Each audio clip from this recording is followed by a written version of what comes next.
আসসালামু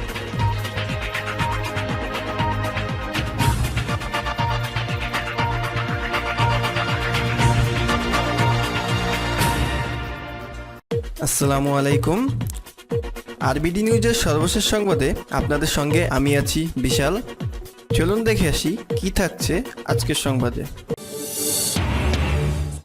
পারমাণবিক বোমা তৈরিতে এক ধাপ এগিয়ে গেল ইরান। বিজেপির গলায় দড়ি দিয়ে মরা উচিত বলছেন মমতা। দক্ষিণ চীন সাগরে উত্তেজনা, চীনা মুখপাত্রকে বহিষ্কারের হুমকি ফিলিপাইনের। রাশিয়ার সঙ্গে উত্তেজনা, তুরস্কে গেলেন ইউক্রেনের প্রেসিডেন্ট। এবং সর্বশেষ থাকছে ফিলিস্তিনি নির্বাচনে হামাসের বিজয়ের সম্ভাবনা, উদ্বিগ্ন ইসরায়েল ও আমেরিকা। এতক্ষণ শুনলেন প্রধান সংবাদ শিরোনাম, এখন বিস্তারিত। পারমাণবিক বোমা তৈরিতে এক ধাপ এগিয়ে গেল ইরান। নতুন ও আরও উন্নত একাধিক সেন্ট্রিফিউজ চালু করেছে ইরান। সেন্ট্রিফিউজগুলোতে পরবর্তী ধাপের তেজস্ক্রিয় ইউরেনিয়াম সমৃদ্ধ করার কাজ শুরু হয়েছে বলে জানিয়েছে তেহরান। সেই সঙ্গে পরমাণু কর্মসূচির শান্তিপূর্ণ ব্যবহারের প্রচেষ্টা হিসাবে বেশ কিছু প্রযুক্তিগত আবিষ্কার ও অর্জন প্রদর্শন করেছে দেশটি। ইরান পরমাণু চুক্তি নিয়ে সংশ্লিষ্ট দেশগুলোর সঙ্গে গুরুত্বপূর্ণ আলোচনার মধ্যে শনিবার আড়ম্বরপূর্ণ অনুষ্ঠানের মাধ্যমে এগুলোর উদ্বোধন করেন president Hassan Rouhani. Al Jazeera জানায়, শনিবার তেহরান থেকে ভিডিও কনফারেন্সের মাধ্যমে নাতাঞ্জ পারমাণবিক কেন্দ্রে 164 IR-6 সেন্ট্রিফিউজ সহ দেশজুড়ে বেশ কয়েকটি প্রকল্প উদ্বোধন করেন প্রেসিডেন্ট হাসান রুহানি। সঙ্গে সঙ্গে বেসামরিক ও মেডিকেল চিকিৎসায় ব্যবহারযোগ্য প্রায় 155টি প্রযুক্তি পণ্যের প্রদর্শনীর উদ্বোধন করেন তিনি। শুক্রবার ছিল ইরানের জাতীয় পরমাণু প্রযুক্তি দিবস। এ উপলক্ষে এদিন থেকেই নানা কর্মসূচি বাস্তবায়ন করা হচ্ছে। ইরানের পরমাণু শক্তি সংস্থার মুখপাত্র বেহরুজ কামালভান্দি এর আগে জানিয়েছেন, ইউরেনিয়াম সমৃদ্ধকরণ খাতে সবচেয়ে বড় সাফল্য হচ্ছে IR-9 সেন্ট্রিফিউজের মেকানিক্যাল পরীক্ষা। এটি ইরানের সবচেয়ে গুরুত্বপূর্ণ সেন্ট্রিফিউজ। এটি ইরানিরা নিজস্ব পদ্ধতিতে তৈরি করেছেন এবং তা ভালো কাজ করেছে। মঙ্গলবার আন্তর্জাতিক মঞ্চের সঙ্গে আণবিক চুক্তি নিয়ে আলোচনায় বসেন মধ্যপ্রাচ্যের প্রভাবশালী দেশটি।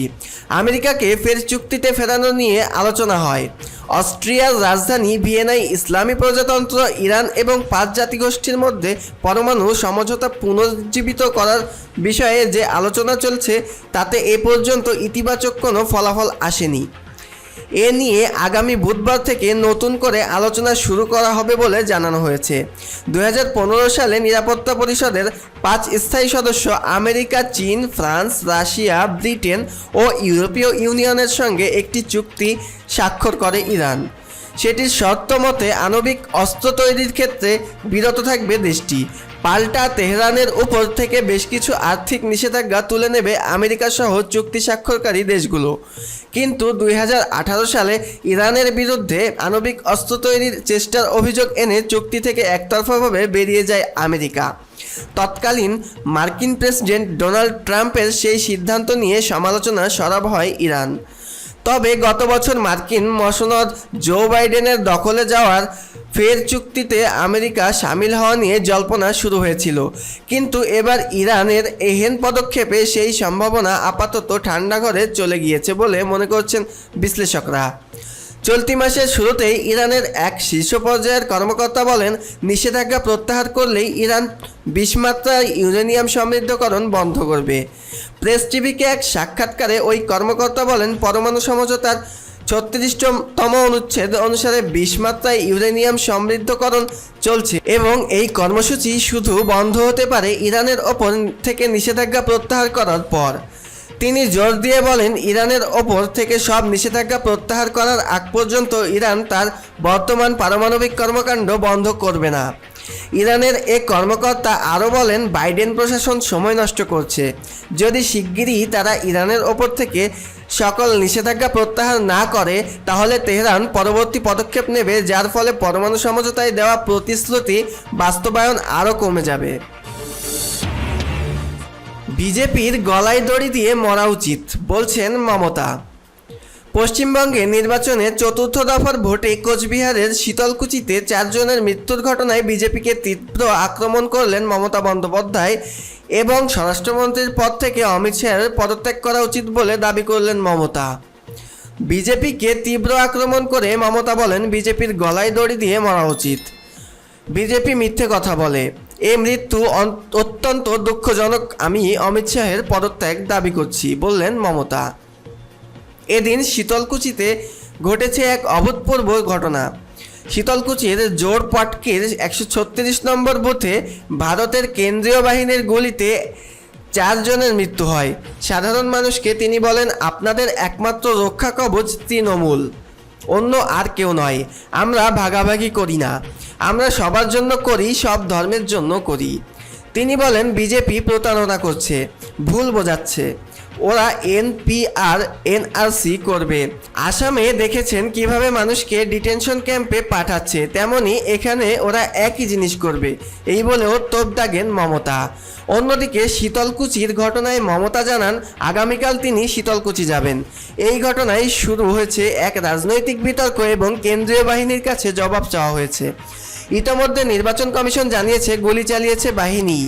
তৃণমূল সাংসদ দোলা সেন বলেছেন, এই রক্ত উপত্যকা আমার দেশের নয়, আমরা শান্তি চাই। তৃণমূলের দাবি, মৃত 4 জনই তৃণমূল কর্মী। ঘটনায় ওই বুথে ভোট বন্ধ রেখেছে ইলেকশন কমিশন। এই ঘটনা ছাড়াও এই শীতলকুচিতেই সকালে 18 বছর বয়সের প্রথম ভোটার গুলিবিদ্ধ হয়ে মারা যায়। আনন্দ বর্মন বিজেপি সমর্থক বলে বাড়ির লোকের দাবি। রবীন্দ্রনাথ ঘোষ বলেন, বিজেপি হারমাত দলের আক্রমণেই এই ঘটনা ঘটেছে। দক্ষিণ চীন সাগরে উত্তেজনা, চীনা মুখপাত্রকে বহিষ্কারের হুমকি ফিলিপাইনের। বিতর্কিত দক্ষিণ চীনা সাগর নিয়ে উত্তেজনা বেড়েই চলেছে। দক্ষিণ চীন সাগর ইস্যুতে ম্যানিলায় চীনা কূটনীতিকের এক মুখপাত্রকে বহিষ্কারের হুমকিও দিয়েছেন ফিলিপাইন। সিডনি মর্নিং হেরাল্ডের এক প্রতিবেদনে এ তথ্য জানা গেছে। দেশটির secretary of foreign affairs Teddy Locsin junior জানিয়েছেন, তিনি চীনের দূতাবাসে আরও একটি কূটনৈতিক প্রতিবাদ পাঠিয়েছেন। তিনি প্রতিদিনই প্রতিবাদ জানাবেন। যতদিন পর্যন্ত দক্ষিণ চীন সাগরে একটিও চীনা ফিশিং বোট থাকবে ততদিন পর্যন্ত প্রতিবাদ জানিয়ে যাবেন। দক্ষিণ চীন সাগরের স্প্রাটলি দ্বীপপুঞ্জের একটি রিফ হলো হুইটসন রিফ।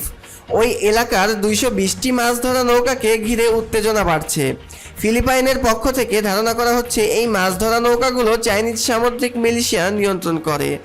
এ নিয়ে ফুঁসছে ফিলিপাইন। গত মাসে চীনা সামরিক জাহাজ দেখার পর থেকে ফিলিপাইনের স্প্রাটলি দ্বীপপুঞ্জের বিতর্কিত রিফের কাছে নৌবাহিনীর টহল বাড়ায়। কিন্তু পরে চীন দাবি করে ওই জাহাজগুলো কেবলই মাছ ধরার নৌকা। কিন্তু ফিলিপাইনের পক্ষ থেকে চীনের দাবিকে প্রত্যাখ্যান করা হয়েছে। দেশটির প্রতিরক্ষা সচিব ডেলফিন লরেনজানা বলেছেন, চীন আন্তর্জাতিক আইন মানছে না, চীনের পশ্চিম ফিলিপাইন সাগর দখলের চেষ্টা করছে। ফিলিপাইনের ফিশিং ফেডারেশন পামালাকায়াও প্রতিবাদ জানিয়েছেন চীনের এমন বাড়বাড়ন্তের। রাশিয়ার সঙ্গে উত্তেজনা, তুরস্কে গেলেন ইউক্রেনের প্রেসিডেন্ট। ইউক্রেনের প্রেসিডেন্ট ভলদিমির জেলেনস্কি তুরস্ক সফরে গিয়েছেন। শনিবার তিনি তুরস্কের প্রেসিডেন্ট রিসেপ তাইয়েপ এরদোয়ানের সঙ্গে বৈঠক করেছেন। রাশিয়ার সঙ্গে ইউক্রেনের যখন মারাত্মক সামরিক উত্তেজনা চলছে, তখন তুরস্কের ইস্তাম্বুল শহরে জেলেনস্কি ও এরদোয়ানের মধ্যে এই বৈঠক হলো। রুশপন্থী গেরিলাদের নিয়ন্ত্রণে থাকা দিয়ে ডনবাস এলাকা নিয়ে রাশিয়া ও ইউক্রেনের মধ্যে উত্তেজনা বিরাজ করছে। ইউক্রেনের পূর্ব সীমান্তের কাছে রাশিয়ার সামরিক উপস্থিতি জোরদার করছে। এছাড়া কিয়েভকে পূর্ণাঙ্গ যুদ্ধের হুঁশিয়ারি দিয়েছে মস্কো।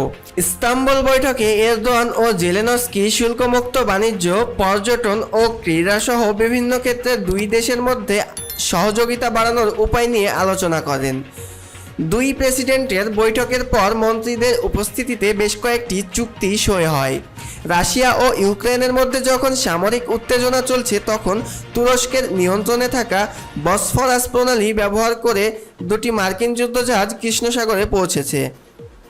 তুর্কি পররাষ্ট্র মন্ত্রণালয় জানিয়েছেন আগামী 4 মে পর্যন্ত কৃষ্ণ সাগরে মার্কিন যুদ্ধজাহাজ দুটি অবস্থান করবে। শুক্রবার রাতে রুশ প্রেসিডেন্ট ভ্লাদিমির পুতিন তুর্কি প্রেসিডেন্ট এরদোয়ানকে ফোন করেন এবং ইউক্রেন সংকট ও কৃষ্ণ সাগরে মার্কিন যুদ্ধজাহাজের উপস্থিতি নিয়ে আলোচনা করেন। টেলিফোন আলাপে রুশ প্রেসিডেন্টকে এরদোয়ান আশ্বস্ত করেন ইউক্রেনের সঙ্গে সহযোগিতার অর্থ এই নয় যে আঙ্কারা মস্কোর বিরুদ্ধে অবস্থান নিয়েছে। পর্যবেক্ষকরা মনে করেন কোনো পক্ষ না নিয়ে তুরস্ক এ অঞ্চলে শান্তি প্রতিষ্ঠাকারী হিসেবে ভূমিকা পালনের চেষ্টা করছে। ফিলিস্তিনি নির্বাচনে হামাসের বিজয়ের সম্ভাবনা, উদ্বিগ্ন ইসরায়েল ও আমেরিকা। ফিলিস্তিনে আগামী মে মাসে অনুষ্ঠেয় জাতীয় নির্বাচনে ইসলামী প্রতিরোধ আন্দোলন হামাসের সম্ভাব্য বিজয়ে উদ্বেগ প্রকাশ করেছে আমেরিকা ও ইসরায়েল। মার্কিন পররাষ্ট্রমন্ত্রী অ্যান্টনি ব্লিংকেনের সাথে টেলিফোন আলাপে এই উদ্বেগ প্রকাশ করে ইসরায়েলের পররাষ্ট্রমন্ত্রী গাবি আশকেনাজি। এ সময় মার্কিন পররাষ্ট্রমন্ত্রীও একইভাবে উদ্বেগ প্রকাশ করেন। ইসরায়েলের ওয়ালা নিউজ ওয়েবসাইটের উদ্ধৃতি দিয়ে রাশিয়া টুডে এ খবর দিয়েছে। টেলিফোন আলাপে ইসরায়েল ও আমেরিকার পররাষ্ট্রমন্ত্রী বলেন, প্রতিদ্বন্দ্বী ফাতাহ আন্দোলনের মধ্যে মারাত্মক রকমের বিভক্তির কারণে গাজা ভিত্তিক হামাস মে মাসের নির্বাচনে বিজয়ী হতে চাচ্ছে। ইসরায়েলি পররাষ্ট্রমন্ত্রীর উদ্বেগ আমলে নিয়ে মার্কিন পররাষ্ট্রমন্ত্রী বলেন, ফিলিস্তিনে যে দলই ক্ষমতায় আসুক না কেন তাদেরকে অবশ্যই সহিংসতা বন্ধ করতে হবে, ইসরায়েলকে স্বীকৃতি দিতে হবে এবং আগে যে সমস্ত চুক্তি হয়েছে তার প্রতি সম্মান জানাতে হবে। একই সাথে মার্কিন পররাষ্ট্রমন্ত্রী আরও বলেন যে আমেরিকা বিশ্বাস করে ফিলিস্তিনিদের এই রকম স্বাধীনতা, নিরাপত্তা, সমৃদ্ধি এবং গণতান্ত্রিক চর্চার অধিকার থাকা উচিত। ইসরায়েলের সমস্ত আগ্রাসী নীতির প্রতি অন্ধ সমর্থন দেওয়ার পরও আমেরিকার পক্ষ থেকে এই বক্তব্য দেওয়া হলো। মার্কিন পররাষ্ট্রমন্ত্রীর এই বক্তব্যকে পর্যবেক্ষকরা হাস্যকর বলে মনে করছেন। এতক্ষণ সাথে থাকার জন্য ধন্যবাদ। পরবর্তী ভিডিও দেখার আমন্ত্রণ জানিয়ে এখানেই বিদায় নিচ্ছি। আল্লাহ হাফিজ।